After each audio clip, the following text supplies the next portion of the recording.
Assalamualaikum warahmatullahi wabarakatuh. Pada kesempatan ini, saya akan membahas tentang unsur-unsur dan macam-macam pidana dalam fikih jinayah. Yang mana unsur-unsur di pidana dalam fikih jinayah, dalam hukum Islam sendiri, setiap tindak pidana atau jarimah memiliki unsur-unsur tertentu yang harus dipenuhi sebelum dikenakan sanksi. Nah, untuk unsur-unsur tersebut meliputi seperti perbuatan yang dilarang atau bisa dikatakan dengan fi'lul muharram, yang yakni adalah perbuatan tersebut harus jelas dilarang dalam syariat, baik dalam Al-Quran maupun hadis. Adanya unsur kesengajaan. Dalam beberapa jenis pidana, unsur kesengajaan menjadi faktor penting dalam menentukan hukum. Tidak ada alasan pembenar jika seseorang melakukan perbuatan. Nah, pidana dalam keadaan terpaksa atau tidak sengaja, maka hukuman dapat berbeda atau bahkan bisa dihapus. Nah, macam-macam pidana dalam fikih jinayah tersendiri, teman-teman. Dalam fikih jinayah, hukum pidana baginya menjadi 3 kategori. Yang mana pertama adalah hudud, atau bisa dibilang dengan hudud, hukuman yang telah ditetapkan oleh Allah dalam Al-Quran dan tidak dapat diubah oleh manusia. Beberapa contoh hukuman hudud antara lain: 1.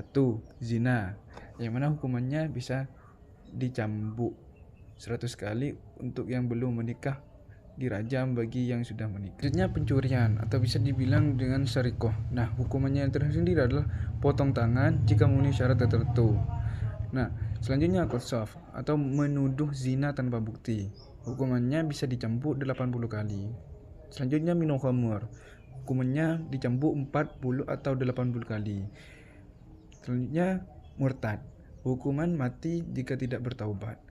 Dan yang terakhir adalah qisas atau diyat, hukuman yang terkait dengan pembunuhan atau penandatanganan, di mana qisas adalah pelunasan setimpal, misalnya nyawa dibalas dengan nyawa. Diyat adalah pembayaran denda sebagai ganti qisas jika korban atau keluarga memaafkan. Selanjutnya takzir, hukuman yang tidak memiliki ketetapan khusus dalam Al-Quran dan hadis, tetapi diserahkan kepada kebijakan hakim atau penguasa hukum ini.